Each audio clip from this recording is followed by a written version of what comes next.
Kalau gaji kamu masih UMR, dengerin baik-baik, masalahnya bukan di negara, bukan juga di bos kamu, tapi karena kamu belum investasi yang paling penting, yaitu upgrade skill.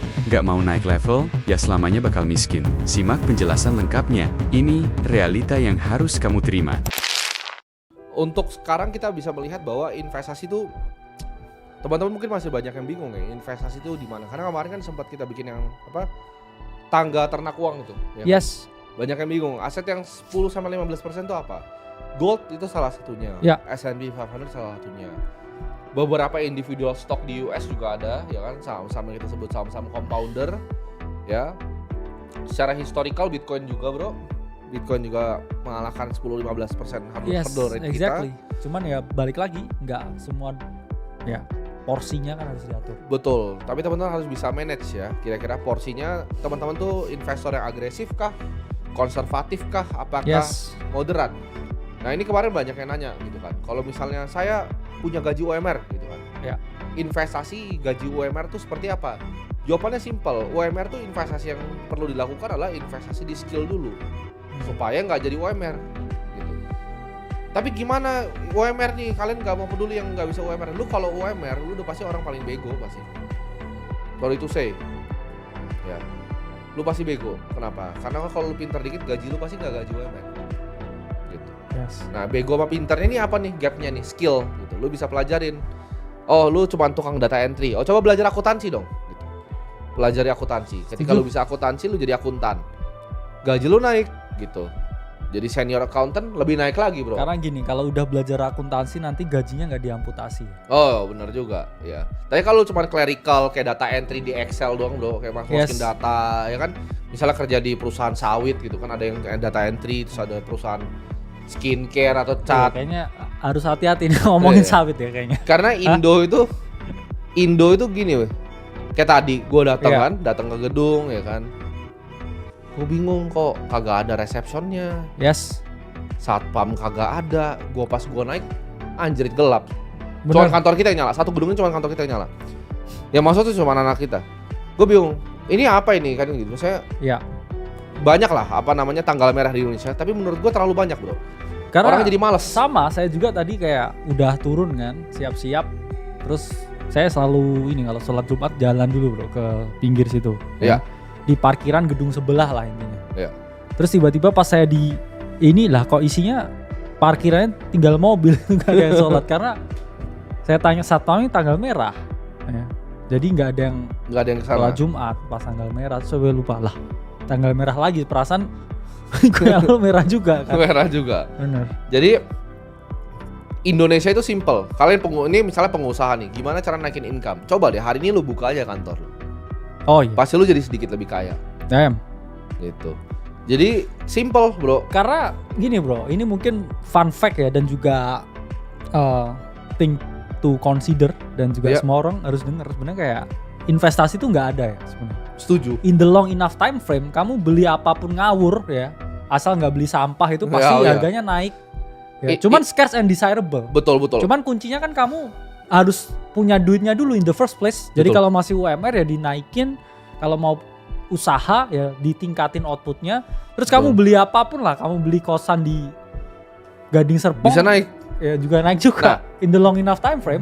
Yang Bro Kakak bilang itu benar karena gini, Warren Buffett yang bilang kebanyakan kekayaan di Amerika itu dibikin dari orang yang fokus satu bisnis. Dan kalau investasinya benar selalu boring loh.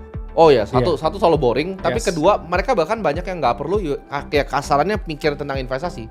Ya. Karena ketika lu di tahap uang yang cukup, ya semua aset yang lu beli itu kemungkinan naik. Lu beli kos-kosan itu bisa naik, lu beli tanah itu naik, lu beli emas itu naik, lu beli saham misalnya bank besar itu naik, lu beli S&P 500 itu naik, semua yang lu beli itu jadi naik gitu.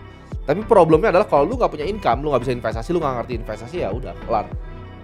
Iya, karena gini, kalau dari awal udah rumit, itu menurut saya bukan investasi yang benar. Betul. Investasi itu harus mudah, gampang diakses, gampang dipahami. Simple. Karena kalau butuh kamu waktu yang lama buat kayak kamu mencerna, betul. Ya itu mungkin bukan investasi yang tepat. Betul. Jadi Indonesia itu negara yang simple ya. Satu, kebanyakan penduduknya itu kurang pintar. Yes. Kedua, kebanyakan hari libur. Jadi kalau lu kerja sedikit lebih keras dan otak lu sedikit lebih pintar, sedikit aja. Ya. Gua nggak minta kayak IQ lu 140, enggak. Sedikit aja, IQ lu 100 aja menurut gua. Iya. Di Indonesia tuh udah well off. Tapi banyak yang ngeklaim 150. Siapa bro? 150 tuh tinggi sekali loh. Oh iya. Luar biasa tinggi sekali. Ya. Saya denger ada cuplikan gitu. Oh.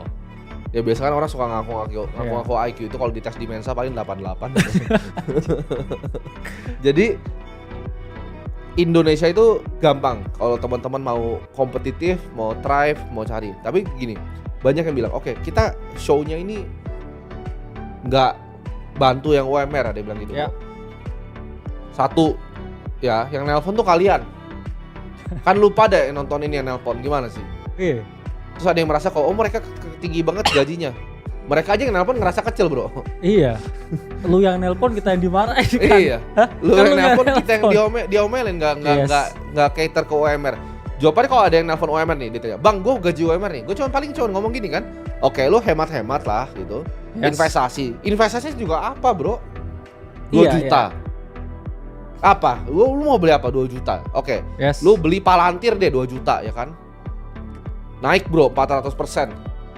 Tapi Lu untung 6 juta, lu jadi 8 juta kan duitnya? Bener. Hah? Bener. Coba gua Hmm. gimana bro? Dia gini nih. Lu punya gaji 2 juta. Gaji 4 juta. Lu berhasil nabung 2,5 juta. Tuh udah oke banget kan, 50% saving rate kan?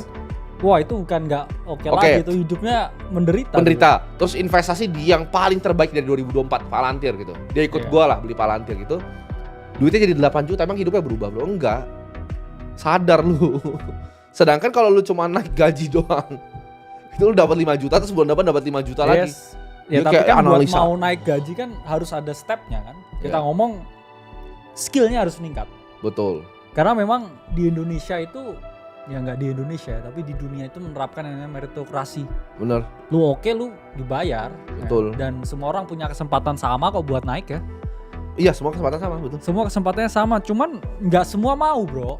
Nggak semua tuh mau upgrade skillnya, upgrade diri mereka menjadi yang lebih baik. Dan I think semua orang punya kesempatan yang sama. Asal mereka bisa menilai diri mereka dengan benar. Kadang orang juga, kita ngomong, banyak yang terlalu pede. Ya. Dia menganggap bahwa skillnya tuh terlalu tinggi daripada aslinya. Dan itu adalah hal yang sangat problem. Itu gimana tuh ketika ada disparity antara value diri aslinya dengan persepsi dari otaknya akan skillnya sendiri? Biasanya sih jadi SJW Jaksel kalau biasanya. Oh iya. Itu gimana itu bro? Mereka ngerasa pinter gitu dengan kopinya itu, Atau dengan merasa baggy jeansnya itu. merasa lucu biasanya. Biasa lucu kan, padahal cuma badut gitu kan. Nah itu gimana? Yes. Tanggapan lu? Persepsi akan intelektualitas dirinya dan aktualisasi di dunia lapangan ini berbeda nih. Ya karena kan saya memang terus terang manusia itu dilahirkan emang berbeda bro. Ya. Di satu keluarga yang sama aja juga ada yang lebih oke sebenarnya. Ya. Tapi ada juga yang kayak emang udah nggak bisa ketolong, Gak bisa ditolong ya. nggak bisa ditolong. Dan orang-orang yang nggak bisa ditolong itu selalu memiliki kecenderungan karena insecurity-nya yang tinggi, dia pengen punya orang yang sama berpikirnya seperti dia. Dan dia akan mengglorifikasi, ya kita ngomong kebodohan Ya. secara publik. Dia tuh suka diketawain. Tapi dan itu jester kan kalau zaman dulu kan. ya tapi mungkin Jadi kita nggak badut, tahu. Tapi mungkin kalau fetishnya begitu, Oh. mungkin juga apa? Ya mungkin ya istrinya mungkin juga suka sama Oh, suami ya. badut juga. Ya, Gimana? mungkin. Fetishnya kan. Fetishnya badut gitu kan. Iya. Tapi kebanyakan orang begitu sih, hidup kalau misalnya nggak bring much value, mereka itu suka jadi bahan atensi. Karena mungkin nggak pernah diperhatikan dari kecil, hobinya cuma jadi badut. Jadi teman-teman, ini yang bahaya juga sebenarnya menurut gua di orang-orang yang bekerja ya. Mereka merasa kayak value dirinya itu tinggi. Mereka itu bisa berhak mendapatkan sesuatu, sebenarnya lu nggak berhak mendapatkan apa-apa. Kalau dites juga mungkin otak lu nggak ada. Ya ada lah, kecil banget.